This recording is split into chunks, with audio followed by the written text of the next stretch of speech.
Chapter 2 ஒரு வாட்டி யாராச்சும் பார்க்க முடிஞ்சு எல்லாரும் பார்க்க முடிஞ்சுதா? பார்க்கலையா? நோ. எஸ் பிரபு, இது கீதையின் சாரம் அது. Okay, good. ஸோ நமக்கு ஃபர்ஸ்ட் சாப்டர்ல வந்து என்னெல்லாம் இன்ட்ரெஸ்டிங்காக இருந்தது இதெல்லாம் நம்ம டிஸ்கஸ் பண்ணலாம் இப்போ. ஸோ நம்ம வந்து முதல்ல ப்ரேயர்ஸோட ஆரம்பிக்கலாம்.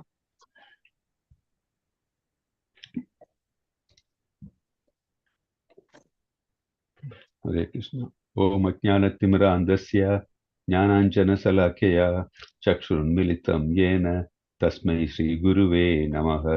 ஸ்ரீ சைத்தன்ய மனோபீஷ்டம் ஸ்தாபிதம் ஏன பூதலே ஸ்வயம் ரூப கதாமஹ்யம். ஹலோ, ஹரே கிருஷ்ணா, கேக்குதா? எஸ் பிரபு. பிரபு ஹரே கிருஷ்ணா. ஹரே கிருஷ்ணா. ஸ்ரீ சைத்தன்ய மனோபீஷ்டம். ஓகே. ஸ்ரீ சைத்தன்ய மனோபீஷ்டம் ஸ்தாபிதம் ஏன பூதலே ஸ்வயம் ரூப கதாமஹ்யம் ததாதி ஸ்வபதாந்திகம். ஹே கிருஷ்ண கருணா சிந்து தீனபந்தோ நமஸ்தே கோபேஷ கோபிகா காந்தா ராதா காந்த நமஸ்தே. சப்த காஞ்சன கௌராங்கி ராதே பிருந்தாவனேஸ்வரி பிரஜபானுசுதே தேவி प्रणमामि हरिप्रिये. वाञ्छाकल्पतरुभ्यश्च कृपा सिन्धुभ्य एव च पतितानां पावनेभ्यो वैष्णवेभ्यो नमो नमः. नमः ॐ विष्णुपदाय कृष्णप्रस्थाय भूतले श्रीमते भक्तिवेदान्तस्वामी इति नामिने. नमस्ते सरस्वती देवे गौरवाणी प्रचारिणी निर्विशेष शून्यवादी पाश्चात्य देशतारिणी. श्री कृष्ण चैतन्य प्रभु नित्यानंदा श्री अद्वैत गदाधर श्रीवासदि गौरभक्त वृंदा. हरे कृष्णा कृष्ण कृष्णा हरे हरे, हरे राम राम राम हरे हरे. हरे कृष्णा कृष्ण कृष्ण हरे हरे, हरे राम राम राम हरे हरे. ஹரே கிருஷ்ணா. எல்லாருக்கும் ஹரே கிருஷ்ணா. ஸோ நம்ம வந்து போன செஷன்ல ஃபர்ஸ்ட் சாப்டர் முடிச்சோம் இல்லையா? ஸோ இந்த ஃபர்ஸ்ட் சாப்டர்ல வந்து யாராச்சும் டிவோட்டிஸ் சம்மரைஸ் பண்ண முடியுமா? நம்ம என்ன பார்த்தோம் அப்படின்னு குயிக்கா ஒரு 5 மினிட்ஸ்க்குள்ள என்னெல்லாம் பார்த்தோம், என்னெல்லாம் அதுன்ட்டு சம்மரைஸ் பண்ண முடியுமா?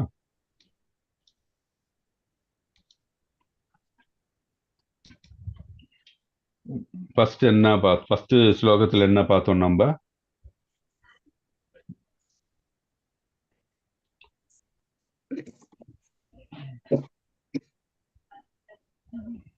சொல்லுங்க மாதாஜி. ஃபர்ஸ்ட் ஸ்லோகத்துல என்ன பார்த்தோம்?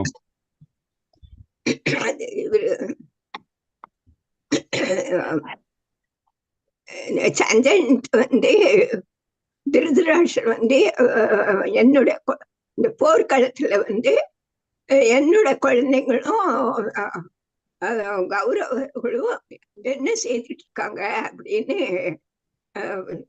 சஞ்சயன் கேட்க திருதராஷ்டிரன் கேட்கிறார் இல்லையா?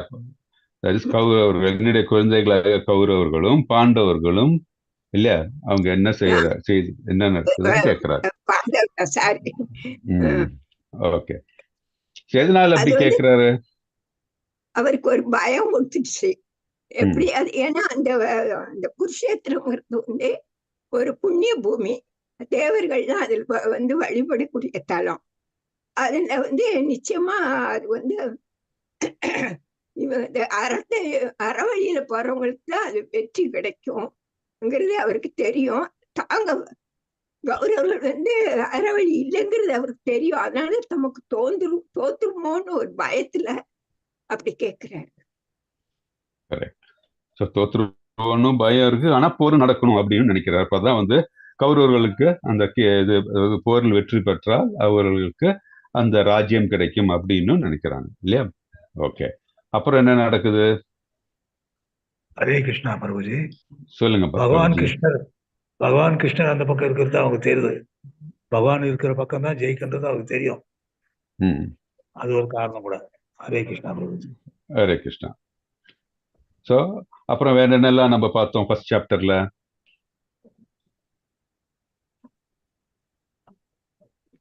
அது பிறகு அவர் படைகள் எல்லார்கிட்டையும் குரு கிட்ட முதல்ல போறாரு.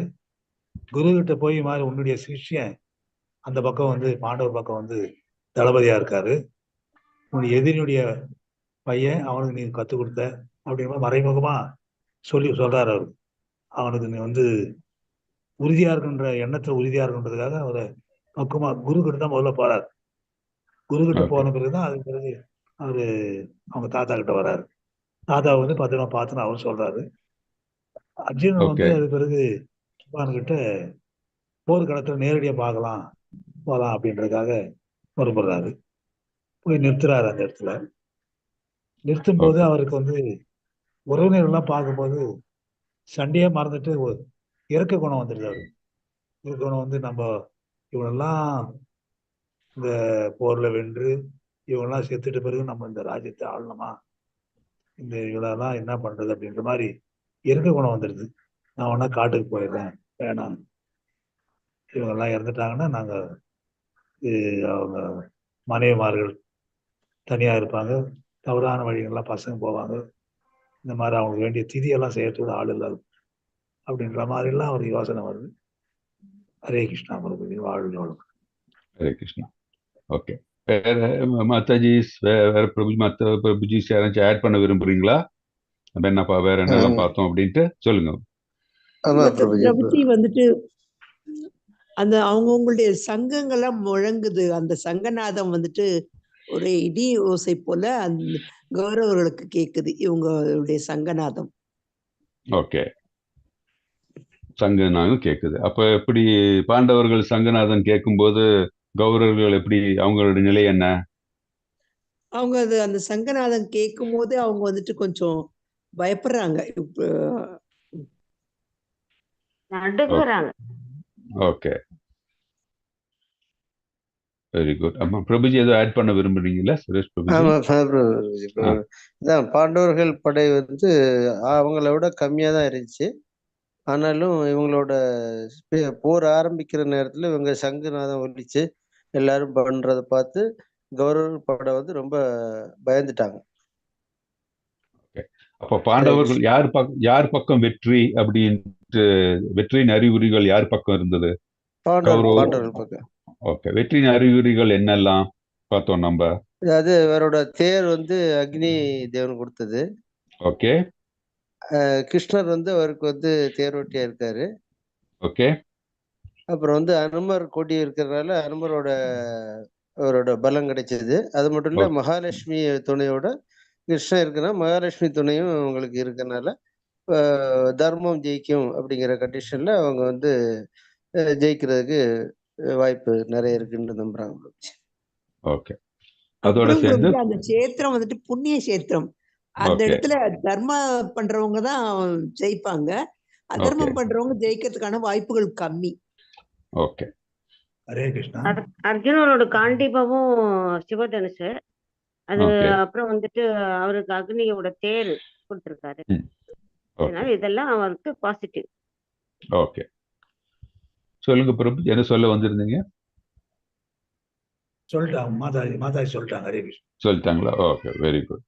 ஸோ இதெல்லாம் நமக்கு இப்போ அந்த ஒரு சீன் தெரியுது இல்லையா? நம்ம இப்போ அந்த என்னுடைய பேக்ரவுண்ட் பார்த்தீங்க இல்லையா? போர்க்களத்தில் 2 சேனைகள் இருக்காங்க. அப்புறம் இங்கே தேர், அப்புறம் மாதாஜி எக்ஸ்பிளைன் பண்ண, பிரபுஜி எக்ஸ்பிளைன் பண்ண மாதிரி கிருஷ்ணர்கிட்ட அர்ஜுனர் சொல்றாரு, 2 படைகளுக்கும் நடுவில் தேரை கொண்டு செல்லவும், எனக்கு எதுக்காக கொண்டு செல்றாரு அப்படின்னா, அங்க இந்த மற்ற படைபலத்தை பத்தி தெரிஞ்சுக்கிறதுக்கும், யார் யாரெல்லாம் போர்க்களத்தில் இருக்காங்கன்னு தெரிஞ்சுக்கிறதுக்கும் எல்லாம் போறாரு. ஸோ அங்க போன உடனே சொன்ன மாதிரி அவங்களுக்கு என்ன ஆகுது, அவர் மனக்கலக்கம் வந்துடுது, சஞ்சலம் ஆயிடுது. என் முன்னாடி என்னுடைய குருக்கள் இருக்காங்க, என்னுடைய தாத்தா இருக்காரு, அதே மாதிரி என்னை உற்றார் உறவினர்கள் எல்லாரும் இருக்காங்க. அப்படி இருக்கும்போது நான் எப்படி போர் புரிவேன் அப்படின்னு சொல்லி மனசுல அப்படியே சஞ்சலம் வந்துருது. ஏன் அது எந்த விதமான சஞ்சலங்கள், எவ்வளவு மனசுல வந்து எவ்வளவு கன்ஃபியூஷன்ஸ் வருது அவருக்கு? எவ்வளவு கன்ஃபியூஷன்ஸ் பார்த்தோம் நம்ம? என்னெல்லாம் தோணுச்சு அவர் மனசுல அவங்க எல்லாம் பார்த்த உடனே?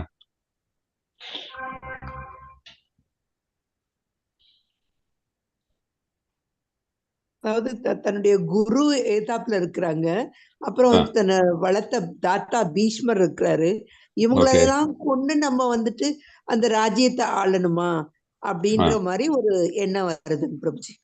ஓகே, ஸோ அந்த மாதிரி நம்ம இவங்களெல்லாம் கொன்று விட்டு அப்புறம் அந்த மாதிரி ராஜ்யத்தை ஆளும்போது எனக்கு எந்த விதமான ஒரு இதுவும் வராது, தட் இஸ் ஹாப்பினஸ் வராது அப்படின்றாரு இல்லையா? ஓகே, அது பாக்குறாரு. அப்புறம் நம்ம வேற என்னெல்லாம் பார்த்தோம்?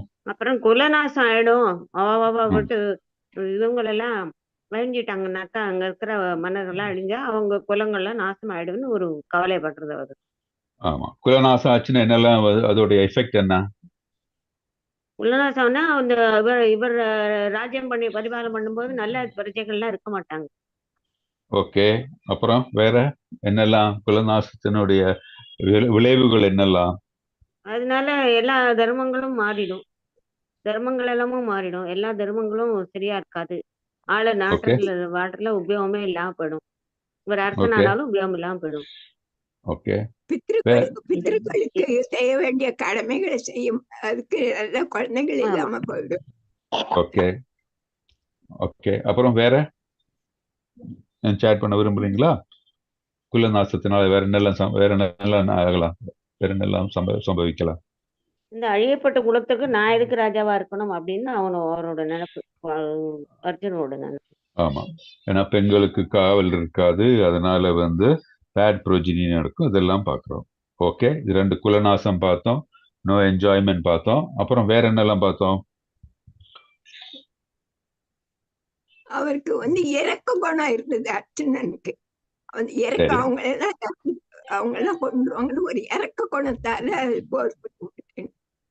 ஓகே, அப்புறம் இந்த போர்னால வேற என்னெல்லாம் வந்து நெகட்டிவ் இதுன்னு நினைச்சாரு அர்ஜுனன் மனதுல? என்னெல்லாம் வேற என்னெல்லாம் சஞ்சலம் வந்தது அவர் மனசுல? வேற என்னெல்லாம் எண்ணங்கள் தோன்றியது? குலநாசம் பார்த்தோம், நோ என்ஜாய்மெண்ட் பார்த்தோம், அப்புறம் வேற என்னெல்லாம்? இது ஒரு பாவ செயல் அப்படின்னு நினைச்சிட்டாரு இல்லையா? இவங்க எல்லாம் இந்த போர்ல வந்து இல்லையா?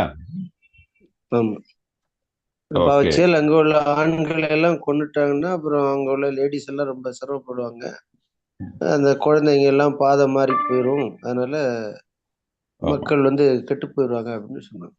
ஆமா, அது வந்து இந்த குல நாசம் நாடுங்க, அதுல சேர்ந்துடும். அப்புறம் இன்னொன்னு வந்து பாவ செயல் இல்லையா? அது வந்து நம்ம கொலை செய்யும் போது, அது போரில் வந்து எதிராளியை கொலை செய்யும் போது அவங்க மடிஞ்சால் என்ன ஆகும், நமக்கு பாவ செயல் ஆகும் அது அப்படின்ட்டு அவரு நினைச்சாரு இல்லையா?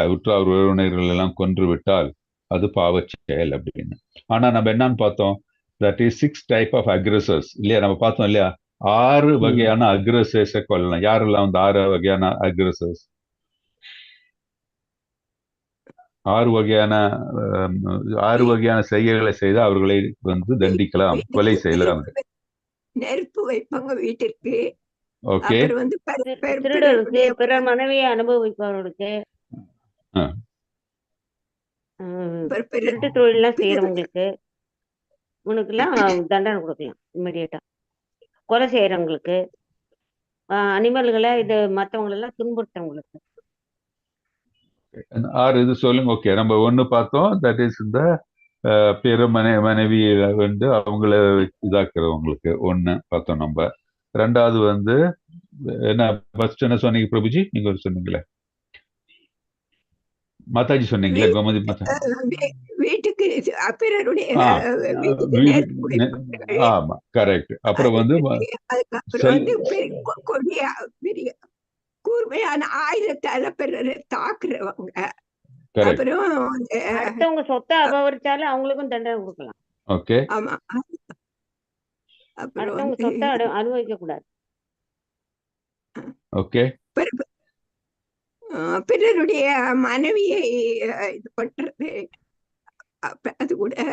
அப்புறம் 5 சொன்னீங்க. 6வது வந்து இது பாய்சன் கொடுக்குறவங்க இல்லையா, விஷம் இல்லையா. விஷத்தை ஸோ இந்த மாதிரி ஆளுங்களுக்கு வந்து கண்டிப்பாக தண்டிக்கலாம். ஸோ பார்த்தீங்கன்னா நமக்கு தெரியும் கௌரவர்கள் அத்தனையும் செய்தார்கள் இல்லையா, அத்தனை இந்த எல்லா துன்பங்களையும் வந்து இந்த வகையில் எல்லாம் துன்புறுத்தினார்கள் பாண்டவர். ஸோ அதனால எந்த விதமான பாவச் செயலும் வந்து அவங்கள வந்து அண்டாது, அதுவும் நம்ம பார்த்தோம். ஓகே, ஸோ நம்ம இப்போது குயிக்காக ஒன்று ரீகேப் பண்ணலாம்.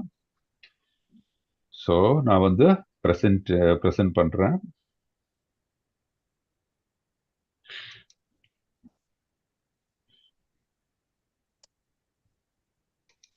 குட்.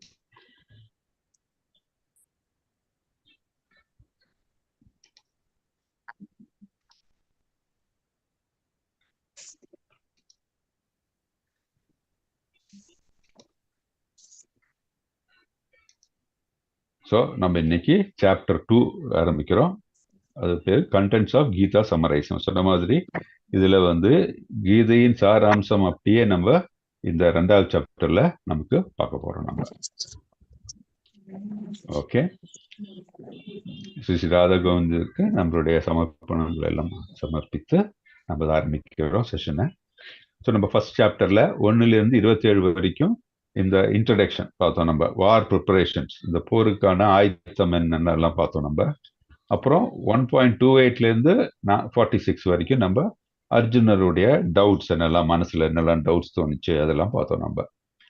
ஸோ நம்ம எக்ஸ்பிளைன் பண்ண மாதிரி ஃபர்ஸ்ட் சாப்டர்ல என்ன நமக்கு இருந்தது, அர்ஜுனர் மனசுல எந்தெந்த டவுட்ஸ் வந்தது, சண்டை போடாம இருக்கிறதுக்கு என்னெல்லாம் காரணங்கள் அவர் மனசுல உதித்தது அப்படின்னு பார்க்கும்போது கம்பேஷன், தட் இஸ் அவங்க மேல இருக்கிற அந்த தயை தோணிச்சாங்க. அப்புறம் என்ன, நோ என்ஜாய்மெண்ட், அதனால இந்த போரினால் வெற்றி வந்தாலும் சரி நமக்கு வந்து எந்த விதமான ஒரு என்ஜாய்மெண்ட் அதுல கிடைக்காது, சந்தோஷம் கிடைக்காது அப்படின்னு சொல்லிட்டோம். அப்புறம் டிஸ்ட்ரக்ஷன் ஆஃப் ஃபேமிலி ட்ரெடிஷன்ஸ், அது நம்ம பார்த்தோம், தட் இஸ் குல நாசம். அப்புறம் வந்து செயின்ட்லினா ஃபியர் ஆஃப் சின்ஃபுல் ரியாக்ஷன்ஸ், அப்படின்னா பாவச் செயல் அப்படின்ட்டு பார்த்தோம் நம்ம. ஸோ இப்போ இதுல கம்பேஷன் அப்படின்னா நம்ம என்ன பார்த்தோம், நம்ம ஒரு போர் வீரனோட தர்மமானது போரில் சென்று போர் புரிய வேண்டியது. ஆனா போர் மணிக்கு சென்றதுக்கு அப்புறம் எதிரியை கொள்றது பாவம் இல்லை, இதெல்லாம் மனசுல நினைக்கிறது சரியில்லை, அதுன்னு எல்லாம் நம்ம பார்த்தோம். அப்புறம் இப்போ நம்ம சாப்டர் 2ல என்ன பார்க்க போறோம்னா, இப்போ நம்ம 4 காரணங்கள் பார்த்தோம் இல்லையா, அர்ஜுனோட மனசுல வந்து சண்டை போடாம இருக்கிறதுக்கு. 5வது காரணமும் பார்ப்போம், என்னன்னா இன்டிசிஷன். அது போர் புரியணுமா வேணாமா அப்படின்னு மனது வேலைப்பட்டுக்கிட்டே இருக்கு. நம்ம இதெல்லாம் பார்க்கும்போது நமக்கு என்ன தோணுச்சு, இதில் பார்க்கும்போது மனசுல என்ன தோணும், நம்மளுடைய டே டு டே லைஃப் இதே மாதிரி தான் இல்லையா. தேவையில்லாத இடத்துல அது நமக்கு மற்றவங்க மேல கம்பேஷன் தோணும், இல்லை தய தோணும். ஆனா வந்து சில இடத்துல தய தோன்ற வேண்டிய இடத்துல தய தோணாது, அந்த மாதிரி இருக்கும். அப்புறம் அதே மாதிரி வந்து நம்ம இந்த என்ஜாய்மெண்ட்டுக்கு வேண்டி சிலது பண்ணுவோம், அது பண்ணினால் என்ஜாய்மெண்ட் கிடைக்கும். நம்ம வந்து இப்போ வந்து இது பார்க்குறோம், நம்ம சாண்ட் பண்றோம், இதெல்லாம் பண்ணாதான் நமக்கு ரியல் என்ஜாய்மெண்ட் கிடைக்கும். அதை பண்ணாம நம்ம சென்ஸ் என்ஜாய்மெண்ட்ல இருப்போம். அந்த மாதிரி எல்லாம் இருக்கு நம்ம டே டு டே லைஃப்ல. அப்புறம் அது மாதிரி டிஸ்ட்ராக்ஷன் ஆஃப் ஃபேமிலி ட்ரெடிஷன்ஸ்னா என்ன, நம்ம இது பார்த்தீங்கன்னா வந்து நிறைய பேர் ட்ரெடிஷன்ஸை ஃபாலோ பண்ணாமல் இருக்காங்க. ஸோ அதுவும் நம்மளுடைய இந்த போருக்கு இதை ஈக்குவலாக நம்ம எடுத்துக்கலாம். பாருங்க, செயின்ட்லினஸ், ஃபியர் ஆஃப் சின்ஃபுல் ரியாக்ஷன்ஸ், பாவச் செயல்கள் அப்படின்ட்டு. சிலவங்க மனசுல வந்து செஞ்சால் பாவம்னு தெரிஞ்சுக்கிட்டே பண்ணிட்டு இருப்பாங்க, சிலவங்க வந்து பாவச் செயல்னு தெரியாம பண்ணிட்டு இருப்பாங்க. ஆனால் நிறைய வாட்டி நம்ம பாவச் செயல்கள் தெரிஞ்சே பண்ணிட்டு இருக்கோம். இதெல்லாம் நடக்குது இப்போ டே டு டே லைஃப்ல. அது மட்டும் இல்லாம இன்னொரு பெரிய டிசிஷனா இன்டிசிஷன், செய்யணுமா வேணாமா, செய்யணுமா வேணாமா, இதெல்லாம் வந்து இப்படி எல்லாம் இருக்கு. இந்த நிலை இருந்தா என்ன ஆகும், கண்டிப்பாக வந்து நம்ம செய்யக்கூடிய செயலை செய்ய முடியாமல் நம்மளை நம்மளை அந்த நிலையில் கொண்டு சென்று விடுகிறது. ஸோ நம்ம இந்த 2.6ல நம்ம அது பார்க்க போறோம், இன்டிசிஷன். அப்புறம் வந்து நம்ம சாப்டர் 2ல அர்ஜுனர் என்ன பண்ணுவார், இந்த மாதிரி நிலையில் இருந்தாருன்னா கடைசியில் அவர் யாருக்கிட்ட சரணடையணும், கிருஷ்ணர்கிட்ட சரணடைகிறாரு. ஸோ கிருஷ்ணர்கிட்ட சரணடைந்த உடனே அவர் என்ன, கிருஷ்ணர் அவருக்கு டிரான்சிடென்டல் நாலேஜ் கொடுக்குறாரு, அவருக்கு ஞானம் கொடுக்குறாரு. அதெல்லாம் நம்ம இதை பார்க்க போறோம். இதோட டீட்டெயில்ஸ் எல்லாம் நம்ம போக பார்ப்போம். ஸோ சாப்டர் 2ல வந்து பார்த்தீங்கன்னா இதுதான் செக்ஷன்ஸ். 2.1 10 வரைக்கும் 10 ஸ்லோகத்துல அர்ஜுனுடைய மீண்டும் அவர் மனதில் எழுந்த டவுட்ஸ், அப்புறம் அவர் கிருஷ்ணன் சரணடைதல், இதெல்லாம் நம்ம 2லேருந்து 10வது ஸ்லோகம் வரைக்கும் பார்ப்போம். 11வது ஸ்லோகத்து 30வது ஸ்லோகம் வரைக்கும் ஞானம், தட் இஸ் கிருஷ்ணர் அவருக்கு ஞானத்தை புகட்டுறார். எப்படி என்ன சொல்றாரு, நீ உன்னுடைய கடமையை செய், போரிடு, அதனால இந்த நம்மளுடைய ஆத்மாவுக்கு இறப்பில்லை, அந்த உண்மையை கிருஷ்ணர் அர்ஜுனுக்கு எடுத்துரைக்கிறார். அப்புறம் 31லேருந்து 38 வரைக்கும் நான் கர்ம காண்டா, தட் இஸ் ஒருத்தர் போரிடும் பொழுது அதனால் கிடைக்கக்கூடிய என்ன பயன்கள், அதனால் என்ன நடக்கும், அதெல்லாம் பார்க்க போறோம், கர்ம காண்டா. அப்புறம் 39லேருந்து 53 புத்தி யோகா, நிஷ்காம கர்மா.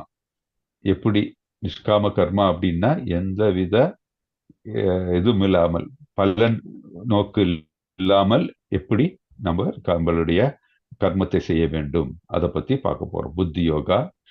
அப்புறம் ஸ்தித பிரஜ்ஞா. ஸ்தித பிரஜ்ஞான என்னன்னா, தட் இஸ் ஒரு ஸ்டேபிள் மைண்ட். எப்படி ஃபிக்ஸட் மைண்ட் நமக்கு எப்படி கிடைக்கும், ஃபிக்ஸட் மைண்ட் எப்படி கிடைக்கும், கிருஷ்ணா கான்சியஸ்னால, அதெல்லாம் நம்ம பார்க்க போறோம்.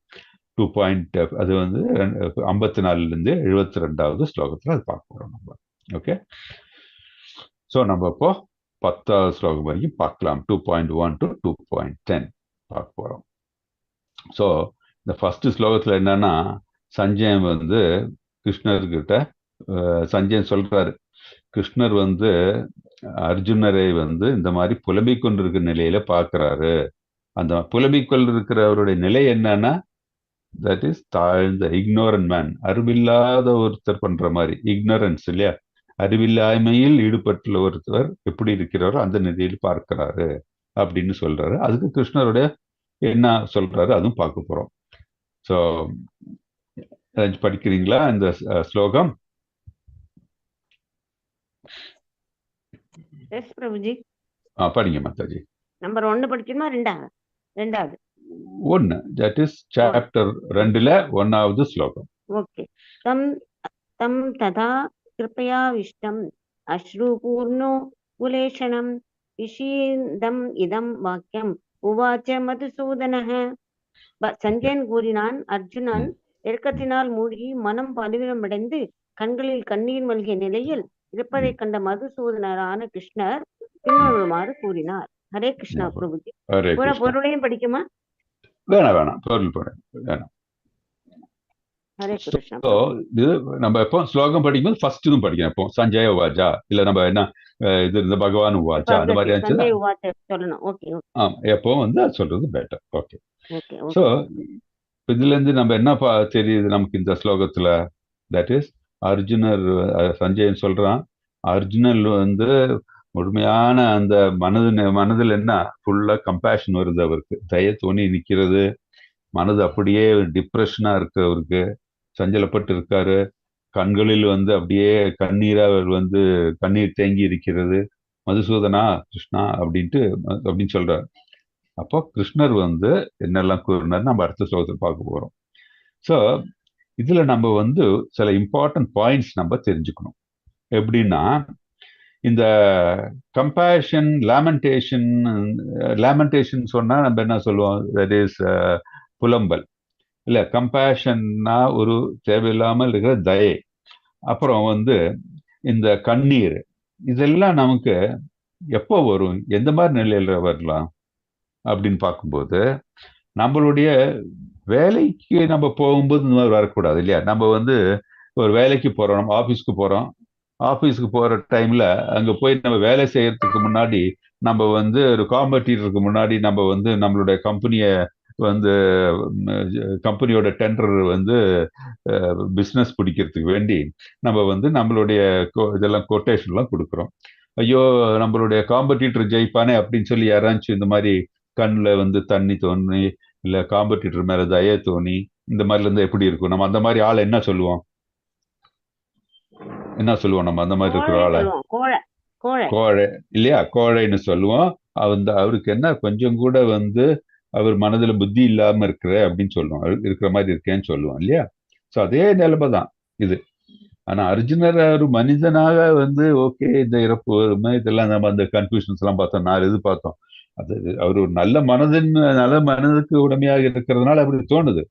ஆனால் அவர் என்ன வேலைக்கு போயிருக்காரு? வேலைக்கு தானே போறாரு. ஒரு வேலை மாதிரி தானே. ஒரு போர் வீரனுடைய வேலை என்ன? போர் இல்லையா? சத்திரியனுடைய தர்மம் என்ன? போர் புரிதல், நாட்டை காத்தல், மக்களை காத்தல் இல்லையா? தர்மத்தை காக்கிறது. அதை விட்டுட்டு அங்க போய் நின்று சஞ்சலப்படுறது சரியில்லை. ஒரு இக்னோரண்ட் பர்சனுடைய இது உடைய இது சிம்டம்ஸ் இல்லையா அது. ஸோ நம்ம ஆனா யாருக்கு மேல இந்த கம்பேஷன் எல்லாம் இருக்கணும் அப்படின்னு பார்த்தா, இங்க ஒரு உண்மையை நம்ம எல்லாரும் தெரிஞ்சுக்கணும். நம்ம எல்லாம் யாரு? இப்போ வந்து சப்போஸ் இப்போ நம்ம எல்லாம் ஆன்மீகத்துல நம்ம ஸ்பிரிச்சுவல் ஜேர்னி ஆரம்பிச்சிருக்கோம். இப்போ உங்ககிட்ட வந்து மாதாஜி நீங்க யாரு, இல்ல பிரபுஜி நீங்க யாருன்னு சொன்னா நீங்க என்னன்னு சொல்லணும்? நீங்க யார், என்ன, எப்படி சொல்லலாம்? நீங்க யார் அப்படின்னா உங்களோட ஐடென்டிட்டி என்ன? What is your identity?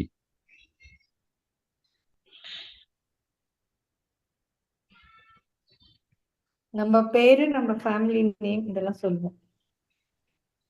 Okay, அது மெட்டீரியலிஸ்டிக்கா வந்து நம்ம சொல்லும்போது ஓகே நம்ம பேர் ஓகே. நீங்களே உங்களுக்குள்ள நீங்க இந்த கேள்வி உங்க மனதுக்குள்ள வருது வச்சுக்கோங்க.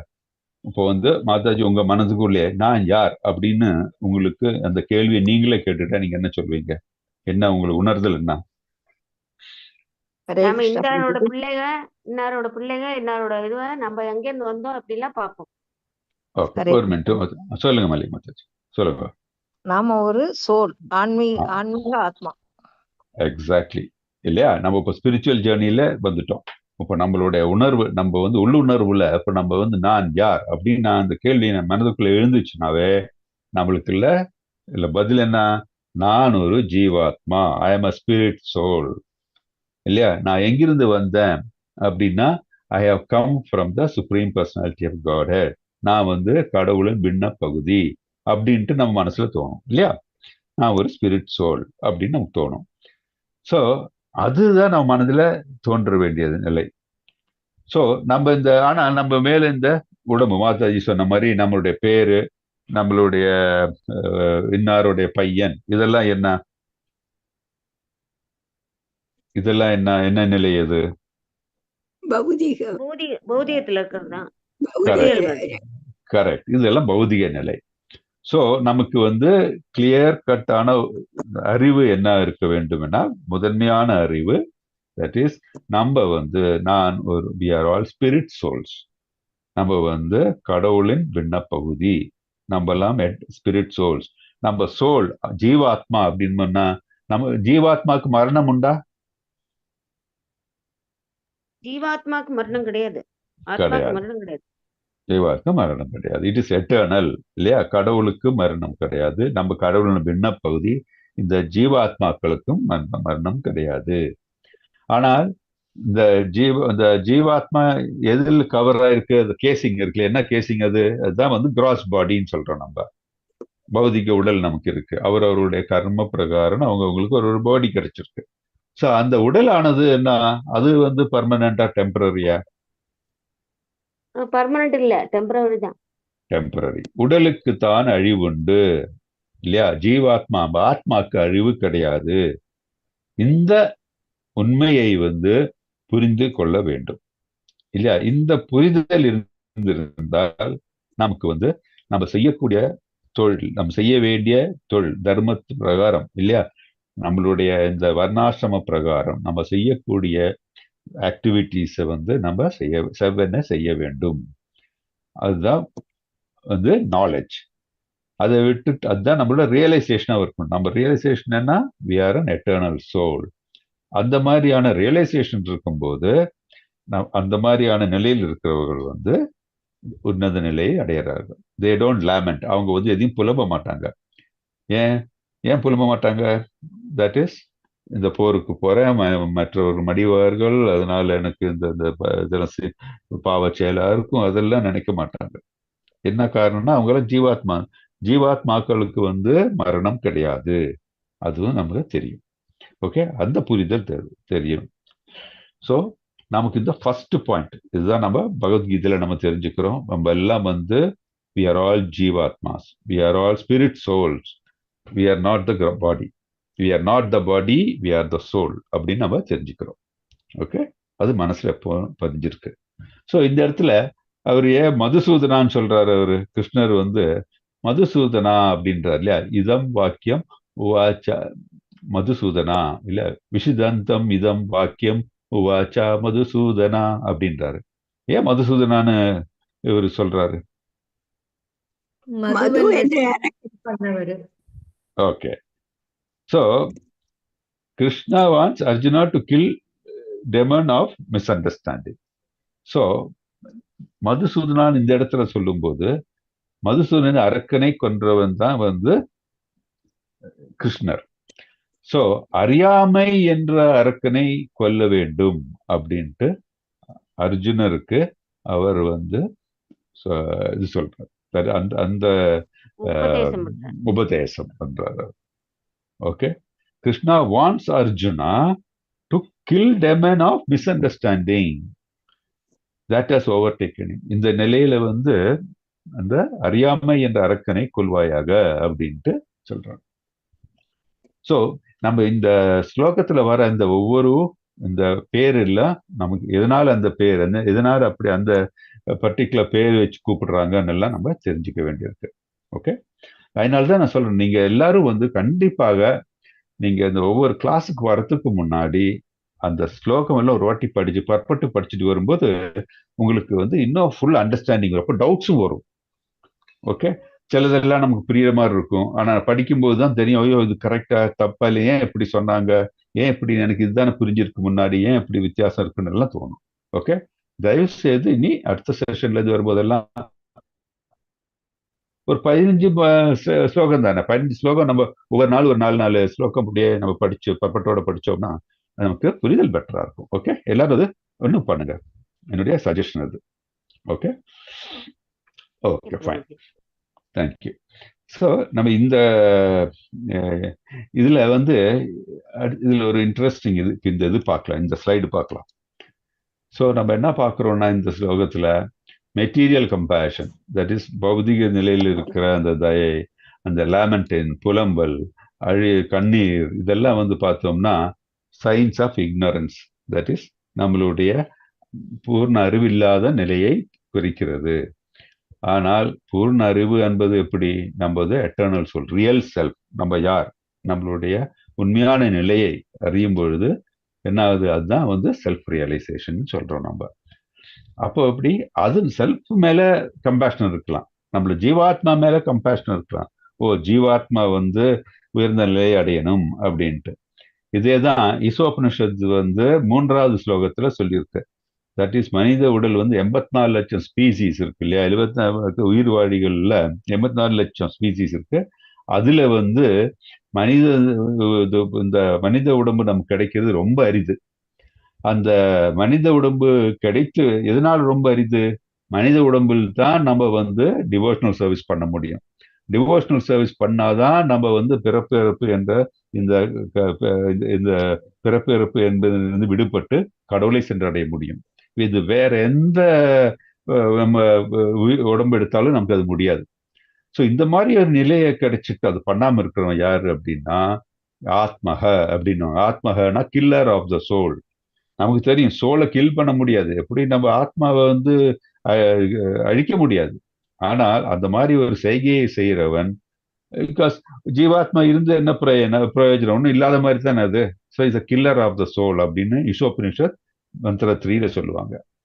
ஸோ இந்த செல்ஃப் ரியலைசேஷன் ரொம்ப முக்கியம். ஸோ கம்பேஷன் யார் மேல இருக்கலாம்? அந்த செல்ஃப் மேல இருக்கலாம். ஸோ அந்த செல்ஃப் நம்மளுடைய ஆத்மா வந்து உன்னத நிலை அடையிறதுக்கு என்ன செய்ய வேண்டும் அது செய்யலாம். ஆனா பாக்கி எல்லாம் அந்த பௌதிக உடம்புக்கு வேண்டி செய்தால் அது அறிவில்லாத நிலை அப்படின்ட்டு. அது எப்படின்னா அவர் பிரபுபாதர் இருந்த இதுல நல்ல ஒரு இது கொடுத்துருக்காரு, ஊமை கொடுத்துருக்காரு. தட் இஸ் ஒருத்தர் வந்து இந்த கடல்ல அப்படியே முழுகிட்டு இருக்காரு. முழுகிட்டு இருக்கும்போது அவரை ட்ரெஸ்ஸை போய் காப்பாற்றுவோமா இல்ல அந்த முழுகின ஆளை காப்பாற்றுவோமா? நம்ம யாரை காப்பாற்றுவோம்? ஆளைதான் பார்ப்போம். ட்ரெஸ்ஸை பத்தி நம்ம கவலைப்படும், போய் முழுகின ஆளை தான் நம்ம வந்து காப்பாற்ற பார்ப்போம் இல்லையா? ஒரு ட்ரெஸ் வந்து அப்படியே இதாகி போகுதுன்னு சொல்லி ட்ரெஸ்ஸே பிடிக்க போவோம், அது பண்ண மாட்டோம். அந்த மாதிரி தான் நம்மளுடைய ட்ரெஸ் தான் வந்து பௌதிக உடல், ஆத்மா தான் அந்த மனுஷன்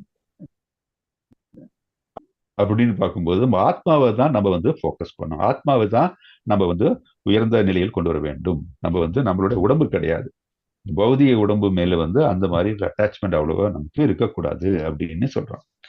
ஸோ அதுதான் வந்து சாப்டர் 2ல வந்து இன்னும் என்ன பார்க்க போறோம்னா இந்த இந்த செல்ஃப் ரியலைசேஷனை பத்தி பார்க்க போறோம். அதே இது அனலிட்டிக்கல் ஸ்டடினா டீட்டெயிலா சோல்னா என்ன, மெட்டீரியல் பாடி என்ன அதோடைய நிலை என்ன, இதெல்லாம் பார்க்க போறோம் நம்ம.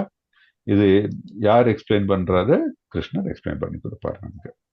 ஓகே, ஸோ இந்த சாப்டர் வந்து ஃபுல்லா செல்ஃப் ரியலைசேஷனை பத்தி நான் பார்க்க போறோம். 2வது ஸ்லோகம் படிக்க மாத்தாச்சு. யார் படிக்கிறீங்க? 2வது ஸ்லோகம். ஹரே கிருஷ்ணா. படிங்க. குதஸ்த்வ கஷ்மலம் இதம் விஷமே சமுபஸ்திதம். ஸ்ரீ பகவான் வாச குதஸ்த்வ கஷ்மலம் இதம் விஷமே சமுஸ்பதிதம் அநார்ய ஜூஷ்டம் அஸ்வர்க்கியம் அகீர்த்தி கரம் அர்ஜுனஹ. புருஷோத்தமரான முழுமுதல் கடவுள் கூறினார், என் அருமை அர்ஜுனனே, உன்னிடம் இது போன்ற களங்கங்கள் எங்கிருந்து வந்தன? வாழ்வின் மதிப்பை அறிந்த மனிதனுக்கு இவை தகுதியற்றவை. இவை மேலுலகங்களுக்கு கொண்டு செல்வதில்லை, அவமானத்தையே கொடுக்கின்றன. ஹரே கிருஷ்ணா. ஹரே கிருஷ்ணா. சோ இதுல என்ன சொல்றாரு பாருங்க, பகவான் என்ன சொல்றாரு? குதஸ்த்வா கஷ்மலம் இதம் அப்படின்னா என்ன? அவர் என்ன சொல்றாரு? இந்த மாதிரியான நினைப்பு அர்ஜுனரா, கஸ்மலம் அப்படின்னா தெரியும் இல்ல, நம்ம இங்க வந்து சென்னையில எல்லாம் திட்டு போது கஸ்மலம் அப்படின்னு சொல்லி திட்டுவாங்க தெரியுமா? கெட்ட வார்த்தை மாதிரி திட்டுவாங்க. அதோட அர்த்தம் என்ன? மனது ஃபுல்லா இம்பியூரிட்டிஸ் நிறைந்தவரே அப்படின்ட்டு, மனது ஃபுல் நல்ல மனது இல்லாதவனே அப்படின்ட்டு நினைப்பு அந்த மாதிரி இருக்கிறவங்கள தான் கஸ்மலம் அப்படின்னு எல்லாம் சொல்றாங்க. ஸோ அர்ஜுனர்கிட்ட சொல்றாரு அவர் கிருஷ்ணர், உனக்கு மனதுல வந்து எப்படி இந்த மாதிரியான அழுக்கெல்லாம் வந்தது, இம்பியூரிட்டிஸ் வந்தது அர்ஜுனா அப்படின்னு கேட்கிறாரு. ஏன்னா அர்ஜுனர் வந்து ஒரு உயர்ந்த நிலையில் இருக்கிறவர் இல்லையா? அவர் வேதங்களை படிச்சிருக்காரு, இதெல்லாம் இருக்கு. பின்ன அவர் வந்து அப்படியே இந்த மாதிரி நிலையை அடைந்த உடனே கிருஷ்ணர் வந்து ரொம்ப இதா கேட்கிறாரு. சோ கிருஷ்ணர் யாரு? கிருஷ்ணர் வந்து பகவான் இல்லையா? கிருஷ்ணர் பகவான். ஹரே கிருஷ்ணா. எல்லாரும் கொஞ்சம் மியூட் பண்ணி வச்சிருங்க, பேசும்போது அன்மியூட் பண்ணிடுங்க. Okay okay. Hare Krishna, thank you. So நம்ம வந்து பகவான் அப்படின்னு சொல்றோம் கிருஷ்ணரை இல்லையா? பகவான்னா என்ன நிலை? அது சொல்ல முடியுமா? எவ்வளவு நிலை இருக்கு கிருஷ்ணருக்கு? கடவுளை நம்ம எவ்வளவு நிலையில் பார்ப்போம்?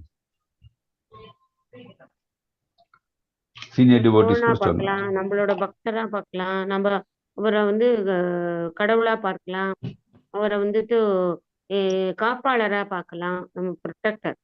அப்புறம் வாசுதேவனா பார்க்கலாம், கீழே விழாம தப்பி விழாம இருக்கிறதுக்கு நம்மளை பிடிச்சிக்கிறா, அது எல்லாமே அவரை பார்க்கலாம். ஓகே, சொல்லுங்க மாதாஜி. 3 நிலைகள்ல பார்க்கலாம்.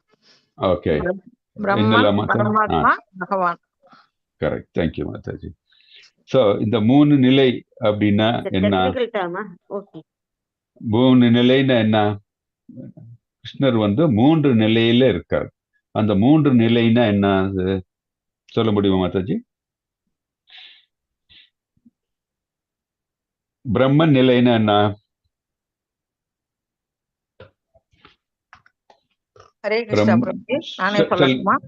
சொல்லுங்க மாதாஜி. பகவானுடைய அம்சம்தான் எல்லாமே, 3மே வந்து பகவான் தான். ஆனாலும் பிரம்ம ஜோதி நம்ம சொல்றோம் இல்லையா, அருவவாதிகள்லாம் கும்புற பிரம்ம ஜோதியா இருக்கிறது தான் அந்த பிரம்மன் நிலை. பரமாத்மாங்கிறது நம்மளுடைய இதயத்துல வசிக்கிறவர். பகவான்கிறதா முழுமுழுதற் கடவுள். அவரு 6 அப்லன்ஸும் முழுமையா நிறைந்தவர். கரெக்ட். ஸோ இதை வந்து பியூட்டிஃபுல்லா இதை நம்ம நல்லா இன்னும் டீட்டெயிலா புரிய வைக்கிறதுக்கு ஒரு எக்ஸாம்பிள் பிரபுபாதர் கொடுத்துருக்காரு. எப்படின்னா, ஒருத்தர் வந்து சூரியனை பத்தி படிக்கிறார் வச்சுக்கோங்க. ஸோ முதல் நிலையா ஒருத்தர் வந்து சூரியனுடைய ஒளியை மட்டும் படிக்கிறார். இன்னொருத்தர் என்னன்னா பார்த்தா சூரியனுடைய சர்ஃபேஸ், அந்த சூரியன் கிட்ட போனோன்னா அதோடைய இந்த ஆர்பிட் இருக்கு இல்லையா, அதை மட்டும் படிக்கிறார், சர்ஃபேஸ் மட்டும். இன்னொருத்தர் வந்து சூரியனை பற்றி முழுமையாக தெரிஞ்சுக்க விரும்புகிறார். அப்படின்ட்டு 3 நிலை இருக்கு. ஸோ இதுல வந்து யார் உன்னதமான நிலையில் இருக்காங்க? சூரியனுடைய ஒளியை பற்றி தெரிந்து கொள்கிறவரா, இல்ல சூரியனுடைய அந்த வெளியே இருக்கிற இந்த ஆர்பிட்டை மட்டும் தெரிஞ்சுக்கிறவரா, இல்ல சூரிய அந்த பிளானட்டை பத்தி ஃபுல்லா தெரிஞ்சுக்கிறவரா? லாஸ்ட் நிலை பிரபுஜி. லாஸ்ட் நிலை இல்லையா? ஸோ இந்த தட் இஸ் பிரம்மன் நிலை அப்படின்னு சொல்றது சன்ஷைன்ல ஒளி மட்டும். தட் இஸ் கிருஷ்ணருடைய உடம்பில் இருந்த ஒளி, அந்த ஒளி இருக்கு இல்லையா, அந்த ஒளியை தான் வந்து பிரம்ம நிலை அப்படின்னு சொல்றாங்க. இந்த சன்ஷைனை பத்தி படிக்கிறவங்க வந்து உயர்ந்த நிலையில் உள்ள பக்தர்கள் கிடையாது. அவர்கள் பக்தர் தான், உயர்ந்த நிலையில பக்தர்கள் கிடைக்காது. அவங்க வந்து பாத்தீங்கன்னா ப்ரிலிமினரி ஸ்டூடெண்ட் அப்படின்றாரு பிரபுபாதர். இந்த சன் சர்ஃபேஸ், அதோடைய அந்த சர்ஃபேஸ் பத்தி படிக்கிறாங்க இல்லையா, அது வந்து இந்த ஒளியை விட கொஞ்சம் கூட உயர்ந்தது. ஏன்னா சூரியன் கிட்ட சூரியன் என்ன தெரியும், அதோடைய அந்த சர்ஃபேஸை பத்தி படிக்கிறார். ஸோ ஃபர்ஸ்ட் பேஸ்ல போனால் அதோடைய சூடை பற்றி தெரியும், அதோடைய டிஃப்ரெண்ட் ஃபீச்சர்ஸை பற்றி எல்லாம் கொஞ்சம் கூட டீட்டெயிலாக பார்க்குறாரு. அவங்க தான் வந்து பரமாத்மா நிலை அப்படின்றோம். ஸோ பரமாத்மா நிலை தான் அந்த யோகிகள் எல்லாரும் வந்து சென்றடைய விரும்புகிற இடம். அது வந்து 4 கை இருக்கிற இந்த ஐஸ்வர்ய பவம் இருக்கு இல்லையா, that is 4-handed Narayana form இருக்கு இல்லையா, பரமாத்மா நிலை. பரமாத்மா எங்க இருக்கார்? அவரு எங்க குடிகொண்டிருக்கிறார் பரமாத்மா? இதயத்துக்குள்ளேயே. எல்லாருடைய இதயத்துக்குள்ளும் பரமாத்மா இருக்காரு. எந்த ஜீவாத்மாவும் தனியா வந்தது கிடையாது, பரமாத்மாவோட சேர்ந்து வந்திருக்காங்க. அதனாலதான் நமக்கு தெரியும், நம்ம ஏதாச்சும் ஒரு காரியம் செய்யும்போது மனசுல இருந்து நமக்கு பண்ணாத, நல்லது பண்ணும்போது சந்தோஷப்படாம இருக்கு, கெட்டது ஏதாச்சும் பண்ண நினைச்ச பண்ணாத, அப்படி ஏதோ ஒண்ணு மனசுக்குள்ள சொல்லுது இல்லையா நமக்கு, அது பரமாத்மா. ஸோ பரமாத்மா நம்ம கூட இருக்காரு. அவர் எப்போ, அவரை பத்தி இன்னும் டீட்டெயிலா படிப்போம் நம்ம. ஸோ எல்லா உயிர் வாழிகளுடனும் கூட பரமாத்மா இருக்காரு, அது நம்ம தெரிஞ்சுக்கணும். ஸோ இந்த பரமாத்மா நிலையை வழிபடுபவர்கள் வந்து பார்த்தோம்னா அவங்களுக்கு வந்து பரமாத்மா தட் இஸ் யார்? அது யோகிகள் தான் அதை வந்து அந்த நிலையை விரும்புகிறார்கள். அவர்கள் மனதை வந்து இதயத்தில் இருக்கிற பரமாத்மாவில் ஃபோக்கஸ் பண்ணி அவங்க சித்திகளை நாட அவங்க முற்படுகிறார்கள். அண்ட் பகவான் நிலை 3வது, அந்த சூரிய கிரகத்தை பத்தி ஃபுல்லா தெரிஞ்சுக்கிறவங்க எல்லாம். யார் அது உன்னத நிலை யார் இருக்கிறா அப்படின்னா அவங்க தான் வந்து பகவான் அப்படின்னு சொல்றோம். அப்போ அது என்ன, அவங்க சச்சித் ஆனந்தம் 3ம் வந்து அந்த நிலையிலிருந்து எல்லாருக்கும் தெரிகிறது. அது யாருக்கு தெரியும்? யார் அது வந்து விரும்புறாங்க? பக்தர்கள் அப்படின்னு நம்ம தெரிஞ்சுக்கணும். ஸோ நம்ம வந்து இவருக்கு தெரியும், அர்ஜுனருக்கு கிருஷ்ணர் வந்து பகவான்னு தெரியும். அப்படி தெரிஞ்சிட்டும் கூட வந்து அவர் வந்து அதை அந்த அந்த அந்த விதமான அறிவு இருந்தும் கூட அவருடைய செய்கைகள் வந்து பார்த்தோம்னா ஒரு ஆர்டினரி செய்கைகளாக இருந்தது. ஏன்னா அவர் மனதில் வந்து சஞ்சலம் வந்தது. It was just like an ignorant man அப்படின்ட்டு நம்ம அது தெரிகிறது நமக்கு. ஸோ இது அது மட்டும் இல்லாம இப்போ சத்ருலேகா மாதாஜி எப்போ எக்ஸ்பிளைன் பண்ணும்போது இன்னொரு மாதிரி அவரு விளக்க பார்த்தாங்க கிருஷ்ணரை பத்தி. இப்போ பகவான் நம்ம சொல்லிட்டோம், ஓகே, இப்போ சூரியன் அப்படின்னா சூரியனை பத்தி எல்லாம் படிக்கிறவங்க தான் வந்து நம்ம வந்து பகவான் நிலையை புரிந்தவர்கள் அப்படின்ட்டு. ஸோ டிவோட்டீஸ் அப்படின்ட்டு. ஸோ யாரை வேணா பகவான் நம்ம ஏத்துக்க முடியுமா? இல்ல ஒருத்தரை ஏத்துக்கணும்னா எப்படி நம்ம ஒருவரை பகவான் புரிஞ்சுக்க முடியும்? பகவானுக்கு என்னெல்லாம் குவாலிட்டிஸ் இருக்குன்றீங்க? பகவானுக்கு எல்லா அழகு, எல்லா புகழ், எல்லா பலமும் இருக்கு, எல்லா அழகும் இருக்கு, எல்லா அறிவும் அவர்கிட்டே தான் இருக்கு. அவர் எல்லாவற்றையும் தியாகம் பண்ணிட்டு உட்கார்ந்துருக்காரு. ஆமா, கடல்ல படுத்திருக்கும் போது அவர்கிட்ட ஒண்ணும் இருக்கிறது இல்ல, அந்த மாதிரி இருப்பாரு அவர். ஸோ அதான் சொல்லுவோம் நம்ம 6 ஒப்புலன்சஸ், 6 வகையான ஒப்புலன்சஸ் தட் இஸ் அவர்கிட்ட இருக்கு. அந்த மாதிரி வந்து உலகத்துல வந்து பார்த்தீங்கன்னா ஒவ்வொருத்தர்கிட்ட ஒவ்வொரு குவாலிட்டிஸ் இருக்கலாம். ஆனா வந்து பகவான் மற்றும் கிருஷ்ணருக்கு மட்டும்தான் இந்த ஆல் ஒப்புலன்சஸ். அவரு தான் வந்து எல்லா ஐஸ்வர்யங்களும் நிறைந்தவர். அவர் தான் ரிச்சஸ் இல்லையா. அப்புறம் வந்து எல்லா ஸ்ட்ரென்த், பலம், அவரை விட வேற யாருக்கும் பலம் கிடையாது. அதே மாதிரி ஆல் பியூட்டி, எல்லா அழகும் அவருக்கு தான் இருக்கு. அவரை விட அழகு யாருக்கும் கிடையாது. அப்புறம் ஆல் ஃபேம், புகழ். அதே மாதிரி நாலேஜ், அறிவு. அப்புறம் ஆஸ்டரிட்டினா துறவு.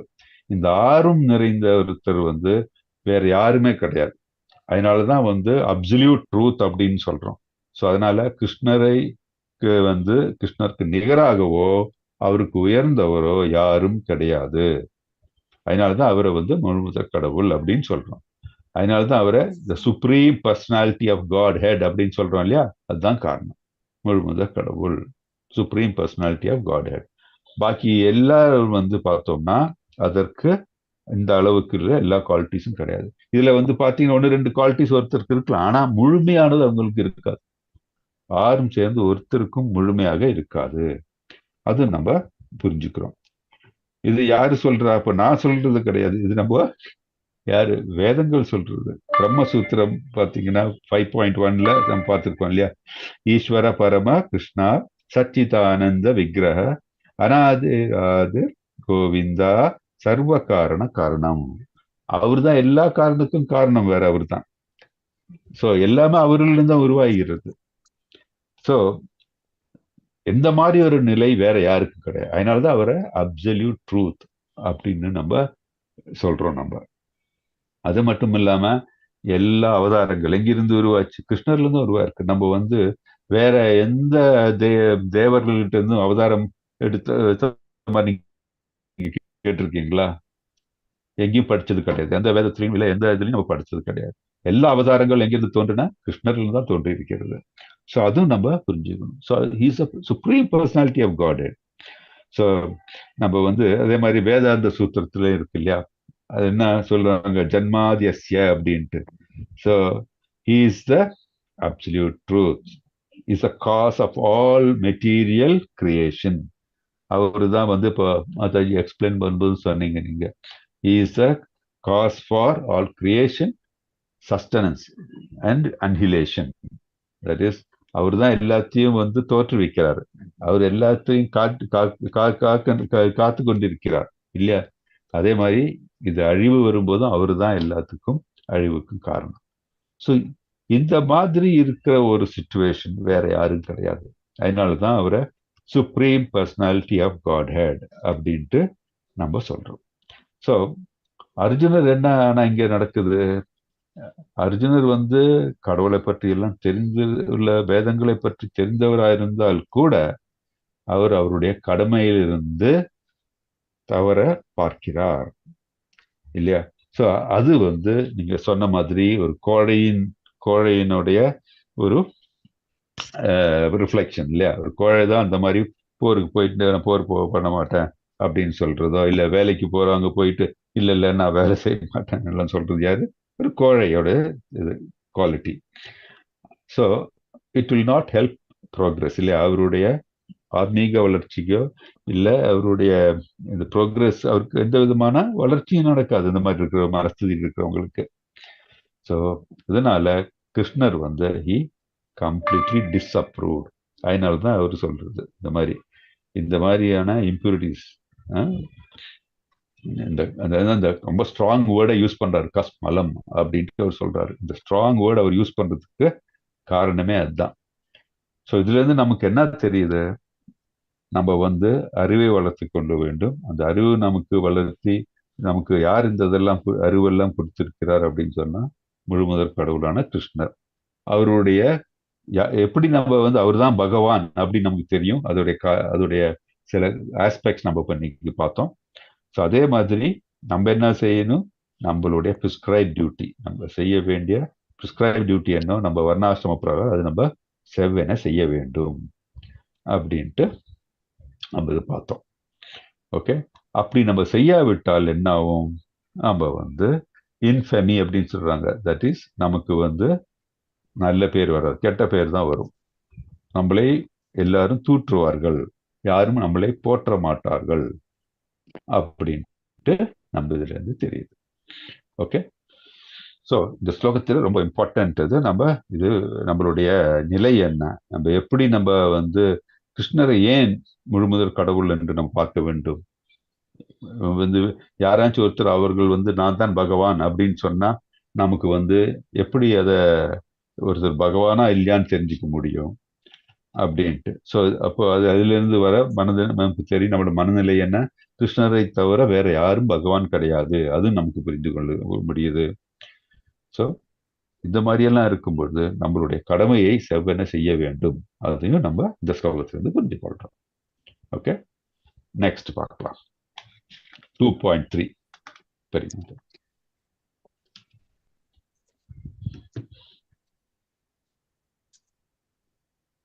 யார் படிக்கிறார்? 2.3. ஹரே கிருஷ்ண பிரபுஜி, நான் படிக்கட்டுமா? படிங்க மாதாஜி. क्लैब्यम् आस्मम कमः पातस् नैतत्तभ्युपपद्यते शूद्रं हृदय दौर्बल्यं त्यागोत्तिष्ठ परन्तप. हरे कृष्ण प्रभुजी. ஹரே கிருஷ்ணா. பிதாவின் மகனே, இது போன்ற ஆண்மையற்ற நிலைக்கு இடம் கொடுக்காதே, இது உனக்கு பொருத்தமானதல்ல. இது போன்ற அற்பமான இதய பலவீனத்தை கைவிட்டு எதிரிகளை தவிக்க செய்பவளை எழுவாயாக. பொருளுரை.